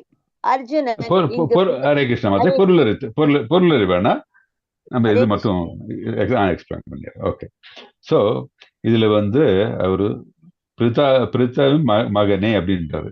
ஏன் அப்படி சொல்றாரு, பிரித்தாவுடைய மகனே அப்படின்ட்டு? கிருஷ்ணர் வந்து தந்தை வாசுதேவரோட தங்கச்சி வந்து அதனால இங்க குந்தி தேவி, பிரித்தாவின் மகனே, குந்தி தேவியின் மகனே. ஆமா. சோ அப்ப ஏன் வந்து கிருஷ்ணா வந்து அர்ஜுனரே கூப்பிடலாம்ல, எதனால வந்து இந்த இடத்துல பிரித்தாவின் மகனேன்னு கூப்பிடுறாரு? அவரே இந்த மாதிரி அர்ஜுனர்னு கூப்பிடலாம்ல, அர்ஜுனான்னு கூப்பிடலாம்ல, அவரோட ஃப்ரெண்டு தானே. இதுதான் பிரித்தாவின் மகனேன்னு கூப்பிடும்போது பிரித்தாவுக்கு உள்ள குவாலிட்டி அவர்கிட்ட இருக்குங்கிறதுனால இல்ல, blood relation. He is proving his blood relation. அதுதான் ஸோ இம்பார்ட்டன்ட். அதுதான், தட் இஸ் அவர் மனதுல வந்து அர்ஜுனனுக்கு அவருடைய இடத்தை வந்து என்னன்னு புரிய வைக்கிறார்.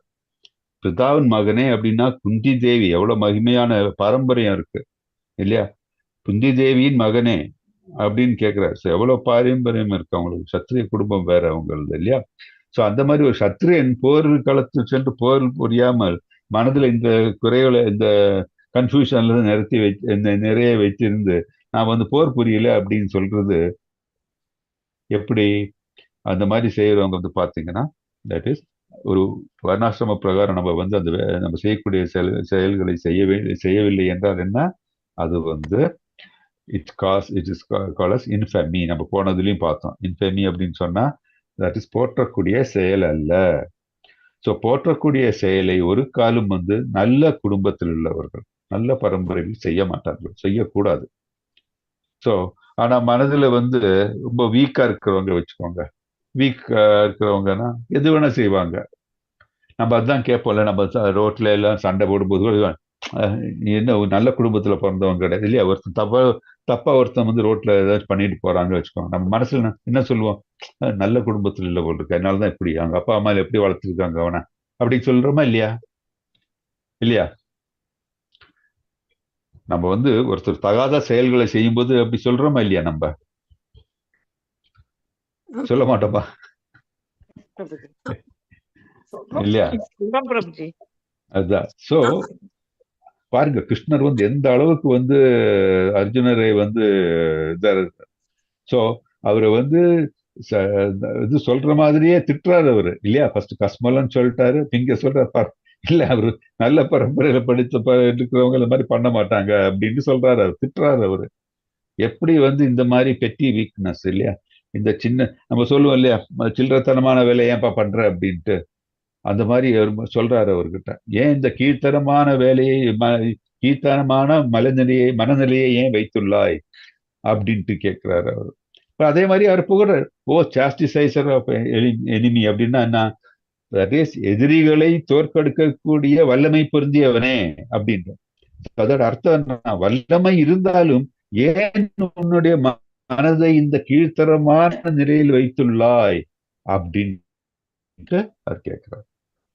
சோ இதுல இருந்து நம்ம என்ன நமக்கு தெரியுது, தட் இஸ் நம்ம செய்யக்கூடிய செயல்கள் என்ன, வர்ணாசிரம பிரகாரம் வேதங்க முறைப்படி நம்ம செவ்வனை செய்ய வேண்டும். அது செய்யாம நம்ம தயங்கி நின்றால் அது உகந்தது அல்ல. அது நமக்கு நம்மளுடைய மெக்னானிமிட்டி, தட் இஸ் நிறைமனதை காட்டுறது கிடையாது. அது நம்மளுடைய கோழைத்தனம் இல்ல, நம்மளுடைய வீக்னஸ், வீழ்ச்சியை தான் காட்டுது. ஸோ நம்ம அந்த மாதிரி நம்ம செய்யக்கூடிய செயலை செய்ய, ஒரு மேனேஜர் ஒரு சபார்டினேட், தட் இஸ் அவருடைய கூட வேலை செய்யற ஒரு தப்பு பண்ண உடனே பரவாயில்ல அப்படின்ட்டு ரொம்ப பெருந்தன்மையா இருந்தாருன்னு வச்சுக்கோங்க. அப்ப என்ன ஆகும், அந்த எம்ப்ளாயி வேலை செய்வார சரியா, அவர் கொஞ்சம் ரிலாக்ஸ்ட் ஆயிடுவாரு. அது மாதிரி அவரை பார்த்து 10 பேர் ரிலாக்ஸ் ஆயிடுவாங்க. அப்படி பார்த்தா என்ன, அது கம்பெனியோட எஃபிஷியன்சியே போயிடும். ஆனா மேனேஜரோட வேலை என்ன, ஒருத்தர் தப்பு பண்ணா அதை சுட்டி காட்டி அவரை கரெக்ட் பண்ணி நல்ல வழி கொண்டு வரணும். அவர் சுட்டி காட்டும் இல்லை, கரெக்ட் பண்ணவும் இல்லை, அவர் ஒன்றும் பண்ணல அப்படின்னா அது கம்பெனி ஒன்றும் இல்லாமல் போடும். அதே மாதிரி தான் இது நம்ம வீட்லயும் அப்படிதான். நம்மளுடைய பேரண்ட்ஸ் இல்லையா, நம்ம இப்போ நம்ம குழந்தைங்களுக்கு நல்ல வழியை சொல்லி கொடுக்காம, அவங்க போறது கூட இந்த காலம் அப்படித்தான் அப்படின்னு பார்க்காம இப்படி திரும்பி நின்னோம்னா யாரு தப்பு பண்றா, நம்ம தான் தப்பு பண்றோம், அவங்க இல்ல. நம்ம as a parent our responsibility is to guide the children. அதை விட்டுட்டு அவங்க அப்படிதான் இருப்பாங்க அப்படின்னு நினைச்சு போறது என்னன்னா, இந்த அர்ஜுனர் போருக்கு சென்ற பிறகு நான் போர் வைய மாட்டேன், அது அப்படி செஞ்சா பாவ செயல், இல்ல அவங்களுடைய வழிக்கு நான் விட்டுறணும் அப்படின்ட்டு நம்ம மனசுல நினைக்கிறோம். ஸோ நிறைய பிரச்சனைகளுக்கு இப்போ இருக்கிற நிலையில காரணம் என்னன்னா, நம்ம வர்ணாசிரம பிரகாரம் நம்ம செய்ய வேண்டிய செயலை செய்யாமல் அதிலிருந்து ஒதுங்கிறது தான்.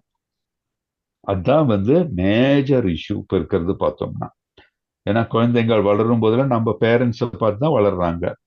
அந்த டைம்ல குழந்தைங்களை நல்ல வழியில வளர்க்காம அவங்க போற வழிக்கு அப்படி விட்டு விட்டு இருக்கும்பொழுது என்ன ஆகுது, தௌர்பல்யம் ஆகிடுச்சு.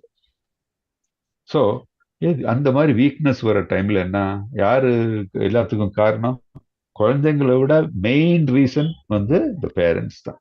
நம்ம செய்யக்கூடிய கடமைகளை செவ்வனே செய்யாம இருக்கிறது தான். ஸோ அது நமக்கும் ஒரு கிருஷ்ணர்கிட்ட ஒரு உபதேசம் அது. ஸோ நம்ம எந்த இடத்துல பெருந்தன்மையை காமிக்கிறோம் அந்த இடத்துல பெருந்தன்மையை காமிக்கிறோம். நம்ம செய்ய வேண்டிய வேலையில் நம்ம பெருந்தன்மையை காமித்து விட்டு அதனால நமக்கு யாரும் புகழ் கொடுக்க போறது இல்லை, அதனால வீழ்ச்சி தான் நமக்கு வரும் அப்படின்னு நம்மளை ஞாபகப்படுத்துறார். ஓகே, ஸோ அடுத்தது பார்க்கலாம்.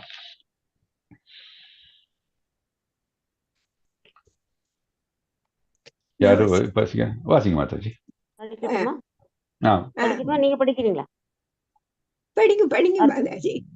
அர்ஜுனன் உவாச்ச கதம் பீஷ்மம் அஹம் சங்கயே சரோணம் ச மதுசூதனः விஷுபி பிரதியோஸ்யாமி பூஜார்ஹாவ் அரிசூதனः. அர்ஜுனன் கூறினான், எதிரிகளை கொள்பவரே, மது என்னும் அரக்கனை அழித்தவரே, எனக்கு பூஜைக்கு உரியவர்களான பீஷ்மர், துரோணர் முதலியோரை போரில் எவ்வாறு என்னால் எதிர்த்து தாங்க முடியும் என்று கேட்கிறார். அர்ஜுனன் என்ன சொல்றாரு, கில்லரா மதுசூதனா. ஓகே, மதுசூதனன் நமக்கு தெரியும், மது என்ற அரக்கனை கொன்றவரே. ஓகே, நீ கொன்றதே ஒரு அரக்கனை. ஓகே, ஆனா நீ எங்கிட்ட சண்டை போட கொல்ல சொல்றது யார, என்னுடைய பாட்டனாரையும் என்னுடைய குருவியும், அவங்களெல்லாம் எப்படி நான் கொல்ல முடியும் அப்படின்ட்டு அவரு கேட்கிறாரு. யாரு, அர்ஜுனர். அவர் மனது இன்னும் அந்த சஞ்சலத்துல இருந்து விடுபடலன்னு நமக்கு இதுல இருந்து தெரியுது இல்லையா. அடுத்தது பார்க்கலாம். 2.5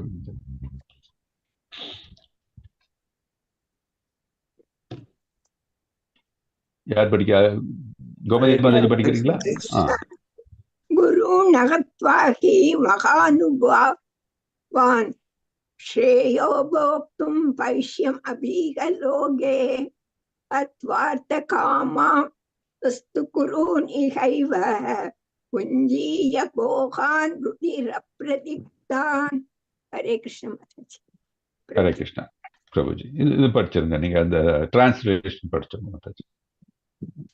மகாத்மாக்களான எனது ஆச்சாரியர்களின் வாழ்வை அழித்து நான் வாழ்வதை விட இவ்வுலகில் பிச்சை எடுத்து வாழ்வதே மேல். உலக லாபங்களை விரும்பும் போதிலும் அவர்கள் பெரியோர்களே. அவர்கள் கொல்லப்பட்டால் நாம் அனுபவிப்பவை அனைத்திலும் இரத்த கரை படிந்திருக்கும். ஹரே கிருஷ்ண பிரபு. ஓகே, ஸோ அவர் என்ன சொல்றாரு இப்போ? நான் இந்த உலகத்துல நான் பிச்சை எடுத்தாச்சு வாழறேன். ஆனா நான் எப்படி என் குருவையும் என்னுடைய என்ன சொல்றது கிரேட் சோல்ஸ், தட் இஸ் அவங்களுடைய உற்றார் உறவினர்கள் எப்படி கொல்ல முடியும்? நான் பிச்சை எடுத்து நான் வேணா வாழ்ந்துக்கிறேன் அப்படின்ட்டு அவர் சொல்றார். ஸோ இதுல ஒரு இம்பார்ட்டன்ட் பாயிண்ட் தெரியும், நம்ம யோசிக்க வேண்டியதுன்னா, ஒரு குரு இல்லையா, ஹூ ஆர் மை டீச்சர். இதுல தான் இவங்க இதுல ஸ்பெசிஃபிக்கா அவர் ஃபோக்கஸ் பண்றது டீச்சர்ஸ் இல்லையா. It's better to live with this world by begging than to live at the cost of lives of great souls. என்னுடைய குருக்களை நான் எப்படி கொல்ல முடியும் அப்படின்னு கேட்கிறாரு. அது மாதிரி உன்னதமான ஆத்மாக்கள் அவருடைய எல்டர்ஸ் இவங்களெல்லாம் எப்படி நாம் கொல்ல முடியும் அப்படின்னு கேட்கிறாரு.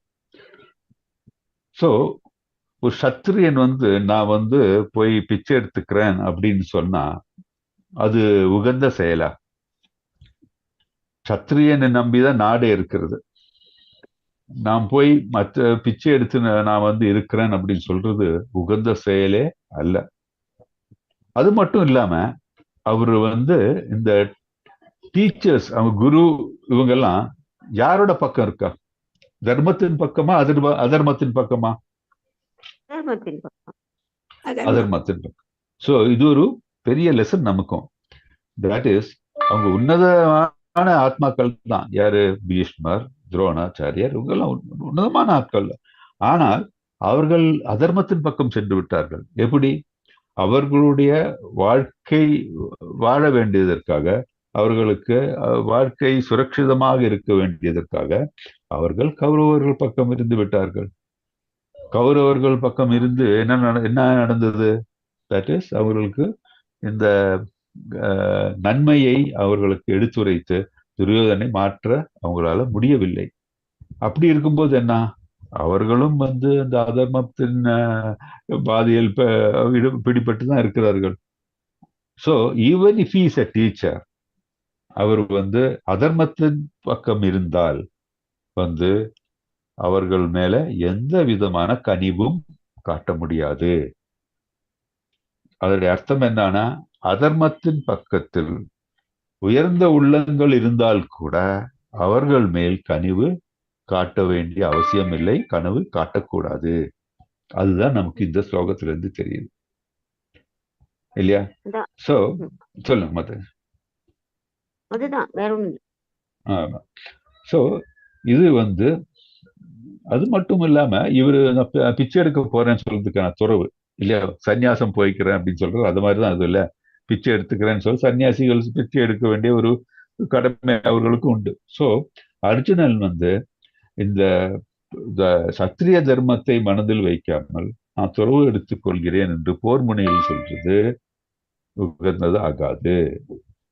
இதுதான் நம்ம வாழ்க்கையிலும் நம்ம பார்க்க வேண்டியது. நம்ம ஒரு ஜட்ஜுனா அவர் ஒரு கொலைகாரன் அவர் முன்னாடி நிற்கும் போது அவருக்கு இந்த நாட்டின் உடைய லா இல்லையா, லா பிரகாரம் அவர் தூக்கு தண்டனை கொடுக்கணும்னா கொடுத்துதான் ஆகணும் இல்லையா? கொடுக்காம இருந்தா என்ன ஆகும்? அது நல்லதா? ஓ பாவம் போட்டும் அப்படின்னு விட்டுணும் அவரை? குற்றம் நிறைய கரெக்ட், குற்றம் நிறைய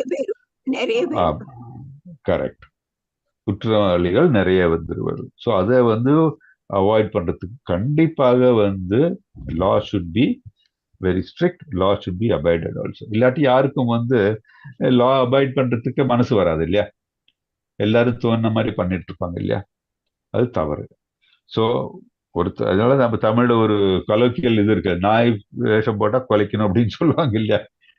அது ஒரு கலோக்கியல் வேர்டு. ஆனா நான் அதான் சொல்றேன், நம்ம எந்த நிலையில் இருந்தால் அந்த நிலையினுடைய பூர்ணமான நிலையை நம்ம வந்து வெளிப்படுத்த வேண்டும் அப்படின்ட்டு இந்த ஸ்லோகத்திலிருந்து நம்ம தெரிஞ்சுக்கிறோம். ஓகே, இன்னும் ஒரு ஸ்லோகம் வச்சு இன்னைக்கு முடிக்கலாம்.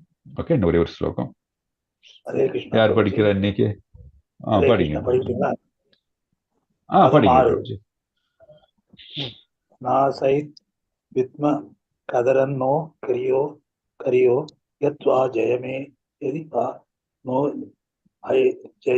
ஜெயேயுவ யானேவ ஹத்வான ஜீஜி விஷாமஸ் ஜேஹவஸ்தி தா பிரமுகே திருஷ்ராஷ்டிரா.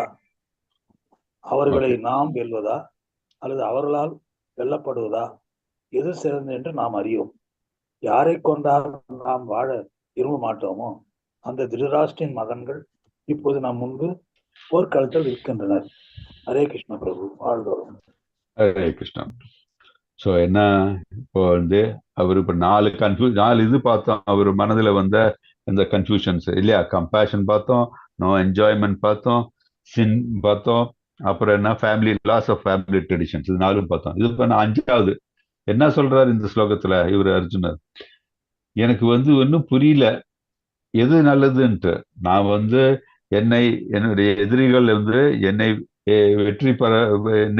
வெற்றி அடையட்டும் அப்படின்னு நினைக்கணுமா, இல்ல நான் அவர்கள் வெல்ல வேண்டுமா, எனக்கு தெரியலையே அப்படின்ட்டு அவர் எடுத்து இன்னொரு கன்ஃபியூஷன் சொல்றாரு. அதான் இன்டிசிஷன் சொல்றாரு. 5வது மனநிலை, அவரு 5வது ஒரு சிச்சுவேஷனா இருந்தது அவருக்கு.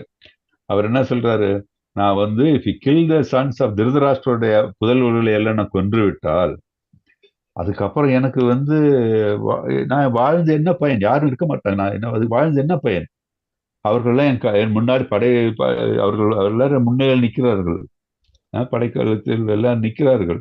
நான் அவர்களை கொன்று விட்டால் எனக்கு அதுல எந்த விதமான ஒரு மகிழ்ச்சியும் இருக்காதே. அவங்களை கொல்லணுமா, இல்ல அவர்களை வந்து என்னை வந்து வெளில நான் வந்து வழிவகுக்க வேண்டுமா, என்ன பண்ணணும் அப்படின்னு கேட்கிறாரு. ஸோ அவர் மனது என்ன பூர்ணமா வந்து கன்ஃபியூஷன் ஆயிடுது. ஸோ அப்படி இருக்கும்போது, அந்த மாதிரி நிலையில் இருக்கும்போது அர்ஜுனர் வந்து உயர்ந்த மனதினை கொண்ட ஒரு மனிதன் ஜீவாத்மா இருந்தாலும் கூட அவர் வந்து முன்னேற முடியுமா? கிருஷ்ணருடைய சமீபத்திலே இருக்காரு இல்லையா, கிருஷ்ணரோடய இருக்காரு. யாராச்சும் கிருஷ்ணரோட இருந்தா அவங்க கண்டிப்பாக முக்தி வேணும். ஆனா அர்ஜுனர் இந்த மாதிரி நிலையில் இருக்கும்போது முக்தி அடையக்கூடிய தகுதி அவருக்கு இருக்குமா? ஏன்னா அவரோட எதிரிகளை பற்றியே இறக்க குணம் ஒன்றார். அதாங்க. ஆமா, எதிரிகளை பற்றி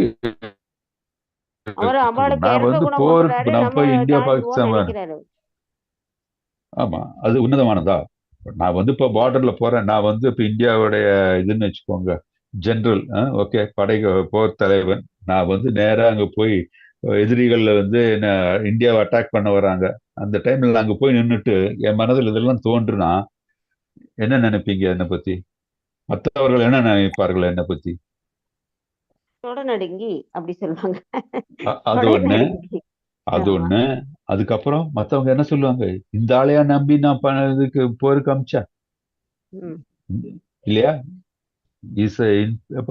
இன்ஃபேமின்னு சொல்றாங்க இல்லையா, தட் இஸ் புகழ் இருக்காது. தட் இஸ் இந்த மாதிரி ஒருத்தரை நம்புனோமே, எத்தனை பேர் வந்து என்ன நம்பி இருக்காங்க, அத்தனை பேரையும் நான் கைவிட்ட மாதிரி ஆயிடும் இல்லையா.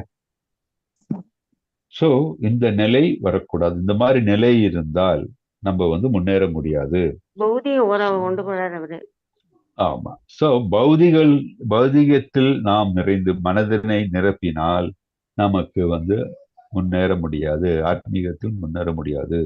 ஆன்மீகத்துக்கு முன்னேறணுமா என்ன, தட் இஸ் ஆன்மீகம்னா என்ன முதல்ல, தட் இஸ் நம்மளுடைய உண்மையான நிலை. உண்மையான நிலை என்ன, நம்ம எல்லாம் வந்து சோல், ஜீவாத்மாவுடைய இடம் எங்க, தட் இஸ் கோலோக பிருந்தாவனம் இல்ல வைகுண்டம் எங்க, கிருஷ்ணரோட பக்கத்துல சமீபத்துல. அதை விட்டுட்டு நம்ம இங்கேயே இருக்க போறேன் அப்படின்னு சொல்லி எனக்கு நிறைய பைசா வேணும், எனக்கு இதே வேணும்னு சொல்லி நான் அந்த மெட்டீரியல் வேர்ல்ட்ல இருந்தேன்னா எல்லாம் ஷார்ட் லிவ்டு இல்லையா, எல்லாம் தற்காலிகமானது. எனக்கு வந்து அறிவில்லாதவன் தான் தற்காலிக சுகத்தை அதுக்கு பின்னாடி போவான். ஆனா உண்மையான அறிவாளி என்ன பண்ணுவோம், தட்டு நிரந்தரமான பிளிஸ் எங்க இருக்கு, it's in the spiritual world. So spiritual வேர்ல்டுக்கு போகணும் அப்படின்னு சொன்னா நம்ம என்ன, மனதினை நல்ல நிலையில் நிறுத்த வேண்டும். So we have to conquer our mind with goodness. we should conquer our mind with what we are supposed to do. நம்ம இது பார்த்தோம்ல, இந்த வர்ணாசிரமத்து பிரகாரம் நம்மளோட கடமையை செய்ய வேண்டும். கடமையை செய்கிற வழியில் தான் நம்ம முன்னேற முடியும். ஆன்மீகத்தில் முன்னேற வேண்டும் என்றால் நாம் நமது கடமையை செவ்வென செய்ய வேண்டும். எப்படி செய்ய வேண்டும்? வேதங்கள் கூறப்பட்டுள்ள மாதிரி செய்ய வேண்டும். ஸோ இது நம்ம புரிஞ்சுக்கிறோம். ஸோ இன்னைக்கு நம்ம இதோட நிறுத்தலாம், டைம் எடுத்து நம்ம இதோட இன்னைக்கு நிறுத்தலாம். ஹரே கிருஷ்ண. சொல்லுங்க பிரபுஜி. மற்றொரு பாட்டு என்ன சொல்றாருன்னா, அர்ஜுனன் சிறந்த பக்தன் மட்டுமல்ல, அறிவு சான்றவன், மனதையும் புலன்களையும் கட்டுப்பாட்டில் வைத்திருப்பவன் என்பதை நிரூபிக்கின்றன.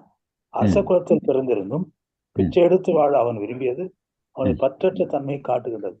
இத்தகைய குணங்களுடன் இணைந்த ஸ்ரீ கிருஷ்ணரின் அவனது குருவின் அறிவுரைகளில் அவனுக்கு இருந்த நம்பிக்கை அவன் நற்பண்புள்ள சான்றவனாக காட்டுகிறது. ஹரே கிருஷ்ணன். Correct, perfect. அதுதான் நம்ம பர்ஃபெக்ட்ல சொல்லியிருக்கு. பர்ஃபெக்ட், நீங்க சொன்னது கரெக்ட். அர்ஜுனர் அவருடைய நல்ல குணங்களை காட்டுகின்றார். ஆனால் அது ஒரு போர்க்களத்தில் உள்ள போராளிக்கு அது தகுந்ததா? அவர் இங்க அவர் மனது என்ன, இன்டிசிஷன், செய்யணுமா செய்யக்கூடாதா இல்லையா, அந்த இன்டிசிஷன் மனசுல இருக்கு. ஆனால் அர்ஜுனோட நிலை என்ன, பக்கா பர்ஃபெக்ட். பிரபுஜி சொன்ன மாதிரி it proves that Arjuna is a great devotee of the Lord. கடவுளனுடைய பக்தன். அதுவும் புரியுது. ஏன்னா அதனால்தான் அவர் கடவுள் முன்னாடி சொல்றாரு, நான் செய்யணுமா வேணாமான்னு டவுட் அவர்கிட்ட கேட்கிறாரு இல்லையா. அதே மாதிரிதான் அர்ஜுனர் தட் இஸ் அவரோட மனதை எல்லாம் கட்டுப்படுத்தி, ஏன்னா மனது கட்டுப்படுத்தலைன்னா என்ன பண்ணுவாங்க, எல்லாரும் இது எடுத்தெறிஞ்சு எல்லாம் பண்ண பார்ப்பாங்க இல்லையா. இவர் அது இல்லாம அவர் நிதானமாக ஓகே நான் செய்யறது கரெக்டா இல்லையா, எப்படி மனதை கட்டுப்படுத்தி தான் அவரு யோசிச்சு பார்க்கிறாரு. இந்த மாதிரி மனது கலங்கிய நிலையில் இருந்தாலும் அவர் மனது கட்டுப்பாட்டோடு தான் இருக்கு. எதுவும் அவரு எடுத்தெறிதலா எதுவும் செய்யவில்லை இல்லையா. அதே மாதிரி அவர் என்ன நினைச்சாரு, சரி சண்டை போடலனாலும் நான் பிச்சை எடுத்து போய்க்கிறேன், அப்படியே துறவு போய்க்கிறேன் அப்படின்ட்டு சொல்றாரு. அதெல்லாம் அர்ஜுனனுடைய நல்ல மனதை காமிக்கிறது. அதுல எந்த வித இதுவும் கிடையாது, டவுட்டும் கிடையாது. ஆனால் ஒரு சத்திரியன் ஒரு போருக்கு செல்லும் போது போர் முனையில் இந்த மாதிரியான மனப்பான்மை சரியா தவறா என்னன்னு நம்ம இனிமே பார்க்க போறோம், மற்ற ஸ்லோகங்களும் பார்க்க போறோம். ஆனால் நமக்கு தெரியும், ஒரு போர் முனையில் ஒருவர் இந்த மாதிரி மனநிலை இருந்தால் என்ன அப்படின்ட்டு நம்ம இன்னும் பார்க்க போறோம். ஸோ இனி ஃபர்தர் ஸ்லோகத்துல என்ன இதெல்லாம் டீட்டெயிலாம் பார்க்க போறோம். ஆனா பிரபுஜி சொன்ன பாயிண்ட்ஸ் கரெக்ட், அவரோட மனநிலை கரெக்ட். அவர் எதுவும் இந்த ஹீரோயிசம் மாதிரி எதுவும் பண்ணல. அவர் கிருஷ்ணர் முன்னாடி அவர் கிருஷ்ணரை வணங்கினார் இல்லையா, அவர் மனது தூய்மையா இருந்தது, மனதை கட்டுப்படுத்தினார், எல்லாம் கரெக்ட். துறவு போறதுக்கும் ரெடியா இருந்தார், எல்லாம் கரெக்ட். இந்த மாதிரி மனநிலை இருக்கிறவர்கள் செல்ஃப் ரியலைசேஷனும் இல்லையா. தட் இஸ் ஒருவர் நம்ம சொல்லியிருக்கோம் இல்லையா, மனதை கட்டுப்படுத்த வேண்டும், கிருஷ்ணர் முழுமையாக கிருஷ்ண உணர்வில் இருக்க வேண்டும். எப்படியான இருந்தால் ஒருவர் உன்னத நிலையை அடையக்கூடிய தகுதி பெற்றவர் அப்படின்ட்டு. ஸோ அர்ஜுனர் அந்த மாதிரி பார்க்கும்போது அந்த மாதிரி அடுத்த நிலையில் செல்ல தகுதி பெற்றவர் தான். ஆனால் உண்மையான தகுதி அவருக்கு தகுதி பெறக்கூடிய நிலையில் அவர் இருந்தாரா இல்லையா அப்பொழுது அப்படின்ட்டு தான் நம்ம யோசிக்கணும். அதான் நம்ம வரப்போற ஸ்லோகத்துல பார்க்க போறோம். ஆனால் அவர் மனது என்ன, டிசிஷன் எடுத்திருந்தாருன்னு வச்சுக்கோங்க, ஓகே நம்ம ஓகே அர்ஜுனுடைய முழுமையான நிலை அப்போ தெரிஞ்சிருக்கலாம். ஆனா அவர் மனது இன்டிசிஷன், நான் செய்யணுமா, போர் புரியணுமா இல்ல போர் செய்யக்கூடாதா அப்படின்ட்டு சஞ்சலத்தோட இருக்கிறார் அவர். ஸோ நம்ம இந்த கிளாஸ், நம்ம அடுத்த கிளாஸ் வரைக்கும் அந்த சஞ்சலத்திலே அர்ஜுனர் இருக்கட்டும். நம்ம ஆனா அதுக்குள்ள நீங்க நெக்ஸ்ட் எப்படியும் ஒரு 15 ஒரு 22 ஸ்லோகாஸ் வரைக்கும் முடிச்சுட்டு படிங்க நீங்க.